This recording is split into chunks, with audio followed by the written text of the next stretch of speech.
Well, it's Wednesday, and you all know what that means. As you probably know, we have more with New Japan Pro Wrestling continuing with day 8 of the G1 Climax. Now, keep in mind, folks, we are only going to focus on the B block matches, so things could be a little interesting. So we'll see how things will progress from here on out. And then, of course, we move on with WWE Evolve. We have, of course, Sean Legacy in the main event taking on Keanu Carver. As you know, Carver is now on a mission to destroy the WWE ID Prospect Group. As you know, he believes that he should be the one at the top. So a lot of things could happen, but also, as you know, the first and inaugural Evolved Women's Champion, Callie Armstrong, is looking for Jin Tala for what she did when she sneak attacked her. So we'll see how things will go from there as well. And then finally, as you know, we have AEW Dynamite. We have many matches featuring. Amongst them is, of course, the AEW World title. Hangman Page defends it against the man he defeated for it at All In, Jon Moxley. But however, the twist is everybody has been banned from ringside. That includes the Death Riders. But the real question is, will the Death Riders find a loophole to find a way to get in? Or will Hangman finally prevail to prove that he is worthy to become champion? And then, of course, we have Ricochet versus Mark Briscoe. But Briscoe, as you know, he's on a warpath against MJF. So a lot of things could happen from there.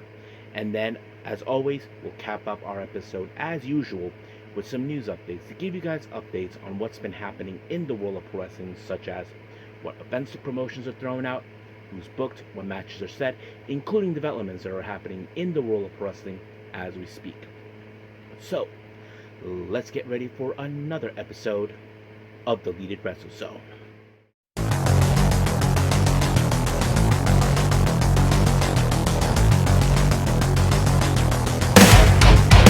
Are you ready? Get up, get up! Get up, get up! Get up, get up! Get up, get up! Get up, get up! Get up, get up!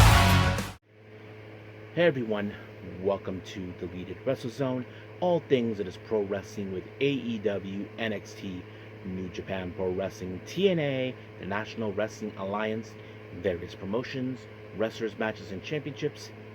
I am your host, J-Rod here. So, if you are new to the channel, welcome. This is a channel we do a lot of pro wrestling reviews from various promotions, not only here in the United States, but also in Japan, Mexico, Canada, Europe, the UK. Anywhere in the world pro wrestling is not as big, but it continues to grow.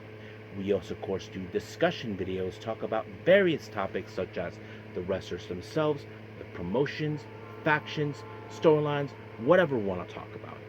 We also, of course, do more news updates. If certain information was unable to be on this episode, we can either put it on the next one or on a separate video by itself. We also, of course, do real-time news updates to keep you guys on alert if something has happened in the world of wrestling that needs to be addressed ASAP. We also, of course, got the Unagi Sayaka Watch and various other cool wrestling content as well. So if you like what you see, please subscribe to us and click on that subscribe button. You'll be getting a lot of daily reviews and other cool wrestling content as well. But if you like this episode, please give us a like on the like button or a nice comment in the description down below. Now, enough with the jibber jabbers. Let's get to it. So, let's begin with New Japan Pro Wrestling with Day 8 of the G1 Climax 35.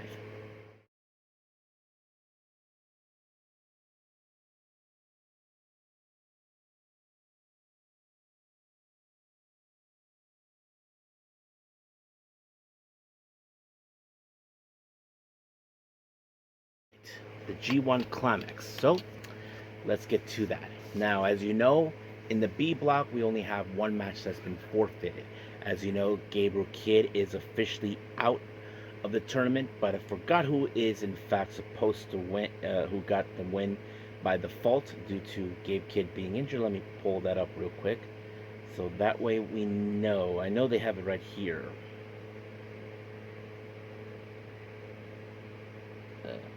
Here it is.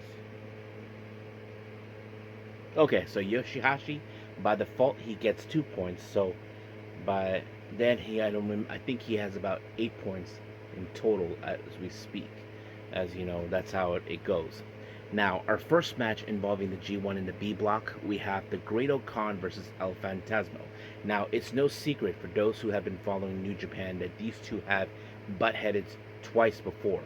First time it was, of course, when El Fantasma was the New Japan World Television Champion, and Great Khan defeated him for that belt, and then of course El Fantasmo won that belt back from him. So you can say that this is a possibility that Great Khan will one day would love to get nothing more to get his hands on this belt once again. But the real question, can he pull it off? We know that El Fantasmo and Great Khan currently have one up on each other before, but the real question is who will have that momentum.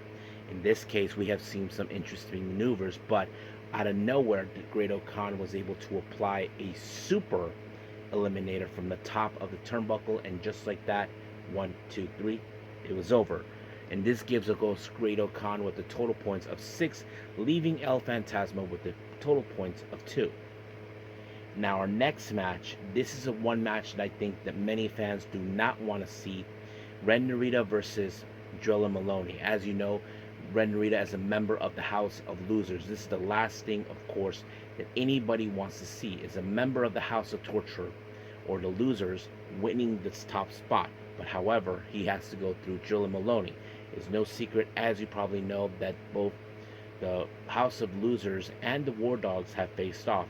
But as the cowards that they are, as scumbags that they are, Kanemaru attacked Drilla Maloney from behind to ensure he softened him up. But no matter what happened, he did not stay down, no matter what, of course, Ren Narita tried to throw at him. But in the end, it was the Drilla Killer that in fact finished off Ren Narita to ensure he stays down. So Drilla Maloney actually picked up with his next 2 points with the total of 8. So that is a good match. So right now, in this perspective, he is in the top of the lead. As for Ren Narita, well, he is stuck at 6. And I believe he has 2 losses, in my opinion. So we'll see how things will go.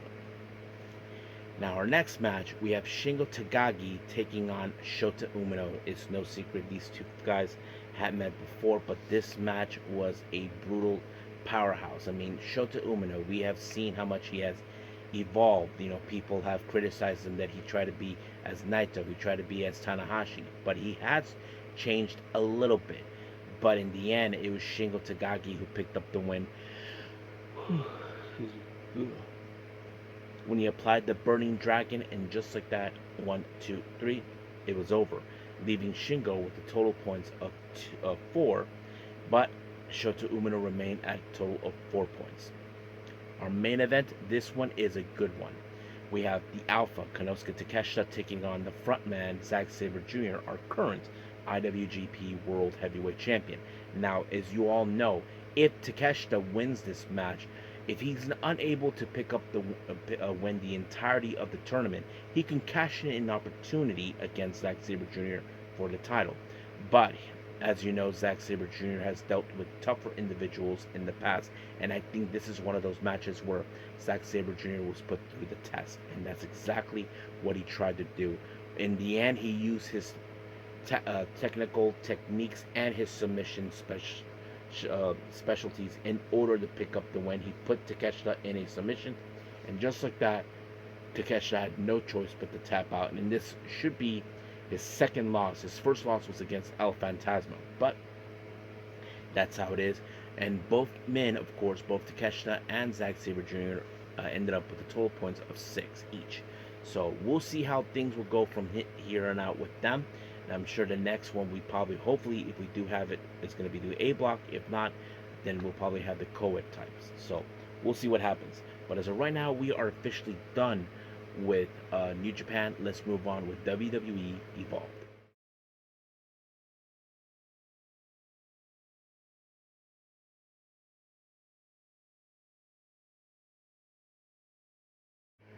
Okay, WWE Evolved. We opened up with Bryce Donovan as a member of the Vanity Project. Yeah, a bunch of morons.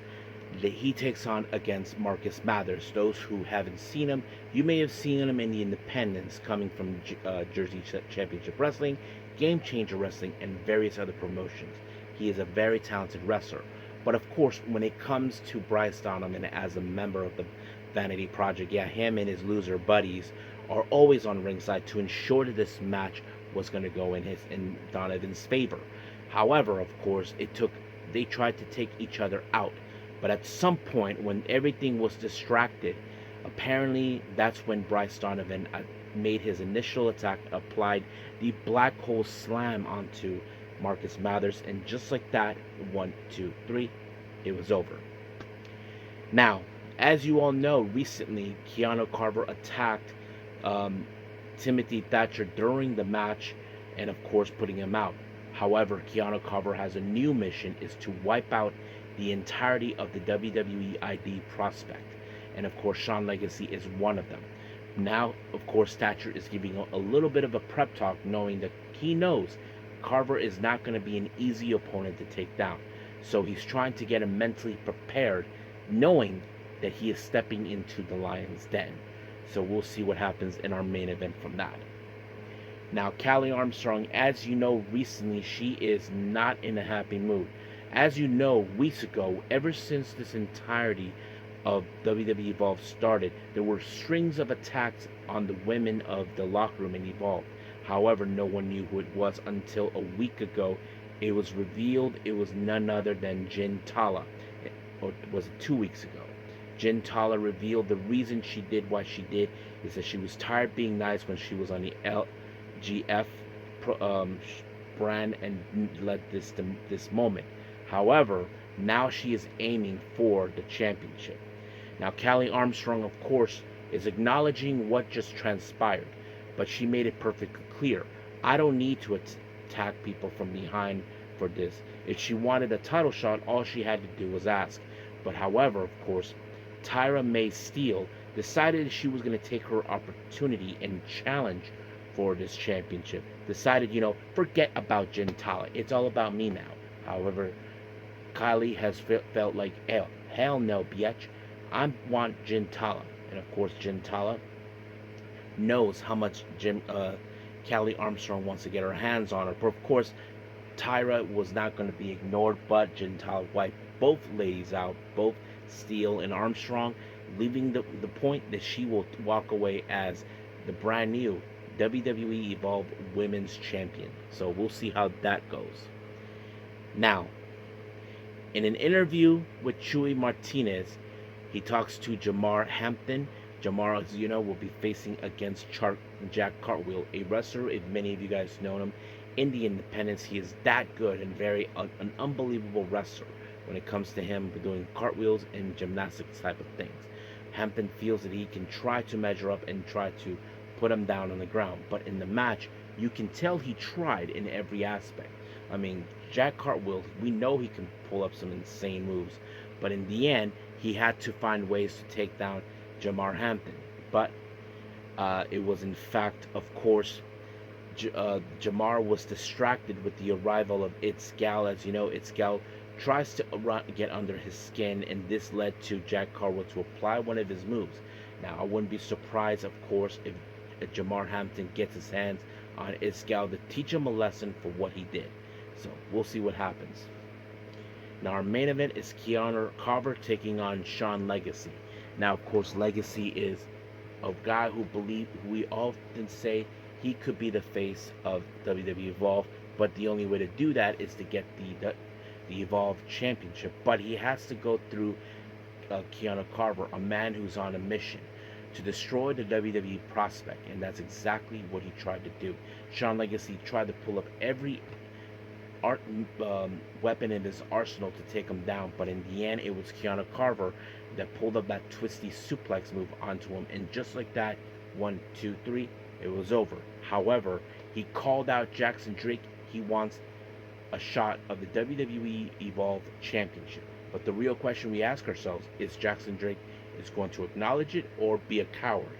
That is the one question we will find out, hope next week. But stay tuned for that. But as of right now, we're moving on to our last and final review AEW Dynamite.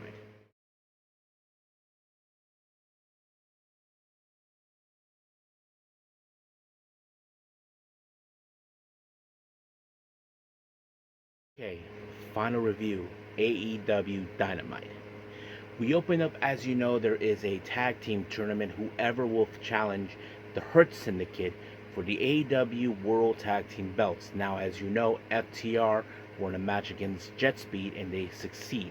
And of course, now we're going to see um, the Outrunners taking on the Young Bucks. Now, of course, we have seen the cohesion from the Bucks, what they try to do. They did everything humanly possible to try to pick up the win. But, however, of course, one of the best moments, if you guys have been fans of the Young Bucks, you know in their history they used to deal with Rick Knox, who was in fact a referee. They liked to kick their teeth. But in this case, they messed up. Knox had enough of them and all this and that. However, of course, they were able to separate them and then apply the TK driver onto Truth.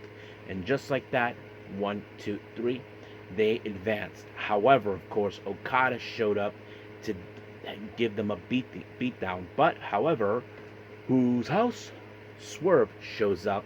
As you know, he has his axe to grind against Okada. As you know, Okada still blames them for the loss of the EVP status that they had in AEW. And of course, Swerve was so close to apply the house call, but he did wipe both the Bucks and Okada out in the outside of the ring. So that sends it up. Now, during an interview with Renee Paquette, she was talking to Mark Briscoe. As you know, Mark Briscoe is in a warpath going after MJF. But however, Ricochet, as you know, a man that Briscoe had dealt with before, is telling him, forget about MJF, you know. And he called him a loser because he hasn't forgotten. If you guys remember, there was the ambulance match, that a stretcher match, that of course that Briscoe was involved with Ricochet, but he lost. So we'll see what happens from there. Now, MJF, as you know, he is promoting, of course, Happy Gilmore 2. If you guys haven't seen it, you should check it out. Not to mention, there's been problems recently with MJF's status with the Hurt Syndicate. Of course, I did not see what happened last week. Bobby Lashley seems like he had enough of them, but it seems that Shelton Benjamin also had enough of them. And he said the only reason that we're not beating the crap out of you is because MVP has stuck his neck out for you. So I don't know what's going to happen until then, but we'll stay close to that as soon as possible. Now, we did see an interview with Christian Cage. We haven't seen him since All In, after he was betrayed by Nick Wayne, Shayna Wayne, and of course Kip Sabian. Now, Christian admits, of course, about, yes, he was an asshole, just like Adam Copeland mentioned in that interview about 2 weeks ago. So basically, he was willing to admit about what happened, but he didn't explain why he decided to change the plans, because as you know, he was targeting to become the AEW World Champion. He said that he took a calculated risk in order to do so. But he also told Nick, have you ever taken a risk before? So he's telling him, you never took a risk. I took a risk. So basically, he's trying to say, hey, if you are not going to do the things you say you're going to do, well, that's too bad. So that's the whole point of the whole thing with that. And then, of course, he was talking about Adam Copeland. He feels like they are still the same and all that. But, of course, Christian Cage goes out of his way. He decided to tell that both Kip and Nick are, in fact, disowned. But once he was making his exit, he runs into Shayna right in front of him until he noticed Kip Sabian was behind them, but unaware, he was attacked by both Nick Wayne and Kip, and then later they gave him a double concerto. But there was an exclusive video where Nick Wayne saying, Christian, you don't disown me, I disown you. So basically he's calling the shots now. Now, Stokely Hathaway, as you probably know, he has had enough of Adam Copeland. Not to mention, last time the Hurt Syndicate did his little bidding. And of course, he told them that he is banned from the building when FTR will deal with, of course, I think it was against the Gates of Agony, I'm not sure, or whoever's next. But of course, the Bang Bang, oh yeah, the Bang Bang Gang. However, they do run into the Young Bucks, saying, hey, whatever happened in the past, we put it behind us. And they're saying they hope they see them at the finals. But we'll see what happens until then. I highly doubt that could happen.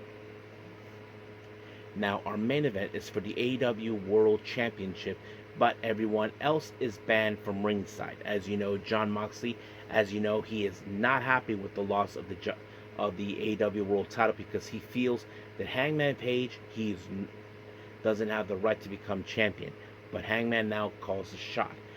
But however, you probably ask yourselves, how is Jon Moxley going to survive without the Death Riders? Now remember, in the past, the Death Riders had helped Jon Moxley in the past. But however, we did see where, of course, Hangman was attempting to apply a Deadeye onto him, but he inadvertently kicked the referee out, giving time for the Death Riders to make their move.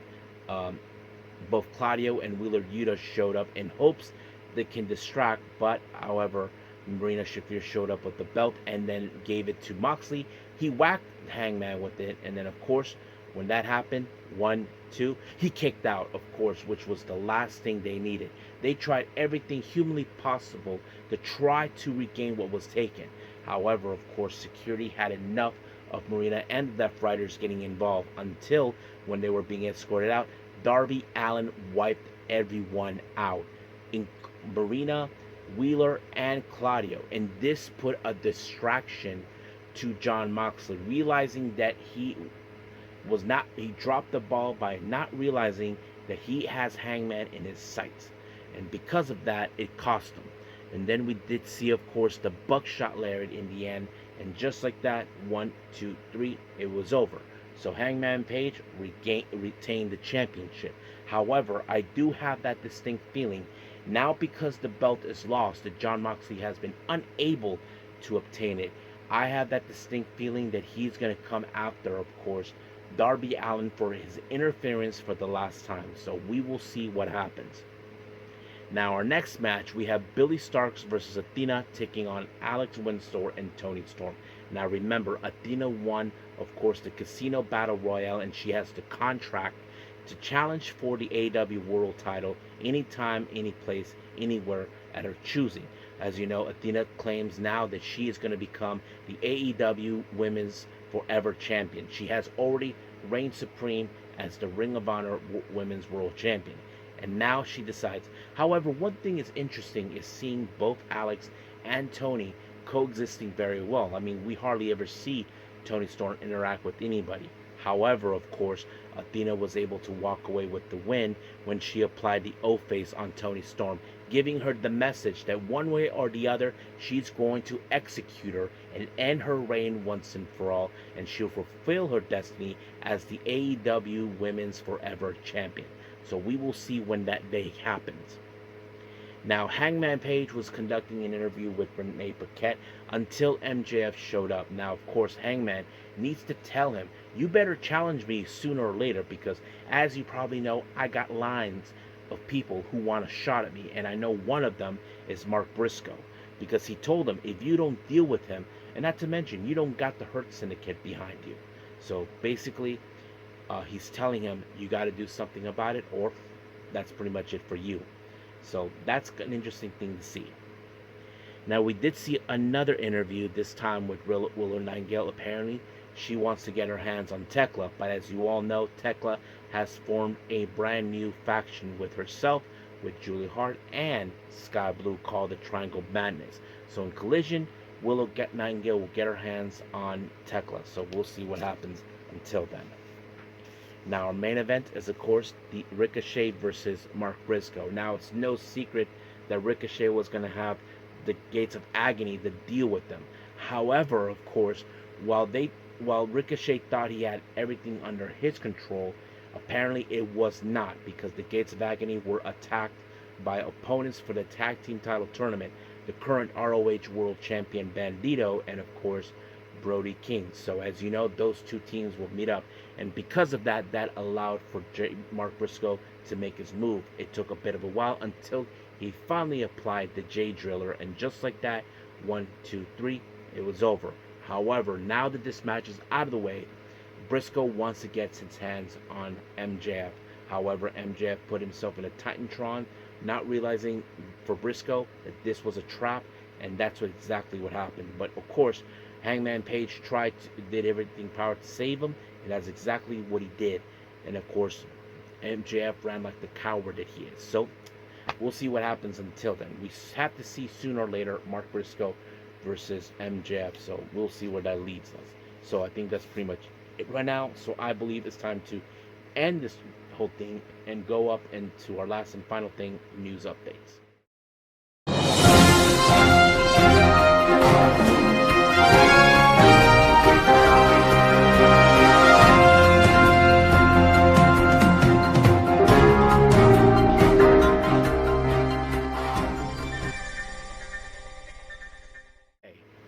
News updates. So let's begin as always with upcoming events. We only have, of course, with GCW. Now, GCW has announced for upcoming events in the month of September. So at this point, we are going to be at the last day of July and then jump into August. 4 events have been announced. We have, of course, in Detroit City on the 9th and on the 12th of September, Evil Deeds. So that's going to be one. And then, of course, the next day, they will be in Indianapolis for Rumble on the River. And that's on the 13th of September. And then after that, we have Keep in Touch. That will take place on the 19th of September in Mesa, Arizona. And then finally, Homecoming LA on the 20th of September of course, in LA at the UCC, at the Ukrainian Culture Center. So that's pretty much it for upcoming events. Now, Tony Khan, as you know, has been talking about, there's been talk about AEW Women's World Tag Team titles. And people's been asking when's that going to happen. So Tony Khan, of course, the CEO of AEW, has spoken about that. Let me pull that up for all of you. He mentioned this. I have a bunch of people that I would like to get involved in the women's tag team tournament. Potentially, there's been such injury in the women's division, and the person who put together in the women's casino gauntlet, I wish that we had come out of it healthier. And I think that person they were talking about is Mina Shirakawa. There were those that may be expecting that. A quarter of the people in the match got knocked out of the match and out of action indefinitely. So we have one match where lost 25% of the roster in one match. I would like already to have just mentioned people on the women's roster, not all necessarily for the tag team tournament, but for all the roster competing in the Women's World Championship, TBS Championship, potentially Tag Team Championship, because I would like to do AEW Women's World Tag Team Championship. I have the belts. I have made the belts. They exist, but I will put them into play when we're able to put the very best full roster forward to the great action with competition for all championships. So basically, he cannot put it out. So there's 25% that were injured during that casino gauntlet match. So we'll see what that leads us there. Recently, this was reported by Corey Brennan from Fightful, talking about Lena Kross. It turns out, of course, that there's been steps been taken by TNA to sign her. Now, however, it's been told that she has made her move to the U.S. She's not an American citizen, but it's still not confirmed yet if any contract has been signed. So we'll see what leads us there. Senka Akatsuki, who's a rookie from Marvelous, apparently had to be withdrawn from the MARIGOLD's Dream Star Grand Prix tournament that's taking place real soon, starting this weekend, due to the fact that her pneumonia and her symptoms are getting worse. However, it was later announced that Maria will be taking her place, who is a member of Magenta and one half of the MARIGOLD Twin Star Tag Team Champions. And then finally, this is a very interesting coming from MARIGOLD as well. Ryoko Sakimura, it's been announced that she'll be leaving MARIGOLD. The real reason is that that her departure from the promotion was coming at the request of her agency. For those who don't know, Ryoko Sakimura is in fact a gravure idol, basically one of those models. So they have used models before in the Yoshi wrestling scene. If you guys ever knew that, I mean, one of them, of course, the ones we do know, like Unagi and Mina Shirakawa, was amongst them. So that leads that to that moment. But she did say that she is very grateful for Marigold giving her this opportunity. They never mention if she's retiring or anything. All we know is that she is departing from the promotion. Now, if she ever gets tired from doing out of work, then we could see her at some point return to Marigold or go to another promotion, depending where she's going to go. Because we know that modeling down in Japan is very cutthroat. Not a lot of job offers happen, but we'll see where that goes. So as of right now, we are officially done with everything. So let's just call it a day. Well, I hope everybody enjoys this episode coming out. Now, for those who may have not seen the much recent special announcement, this coming Thursday, I will be leaving San Diego and I'll be heading south of the border to visit family at this town of Guaymas. I'll be leaving Thursday afternoon and I won't be arriving there till 7 in the morning. So I'm going to see if I can try to catch up as possible. I know we have, of course, Ring of Honor, TNA, and of course, AEW Collision. So if I get a chance to do that, then we're golden. If not, then I'll do something. So I am trying to catch up with Stardom. There's 3 or 4 shows that recently came out. Hopefully I get that done. I'm trying to catch up with Tokyo Super Wrestling, Mighty Gold, and a few others. So we'll see what happens until then. So I am want to focus on the Yoshi Wrestling stuff for you guys because I know I have many of you guys, in fact, big fans of that. So we'll see what happens. But as of right now, we'll leave things as it is, and we'll see when we hope for the best. So as of right now, I'll say this, that I will see you guys in the next DWZ time, same DWZ channel. I must bid all of you adieu. So, goodbye. Mwah. And have a nice day. Bang.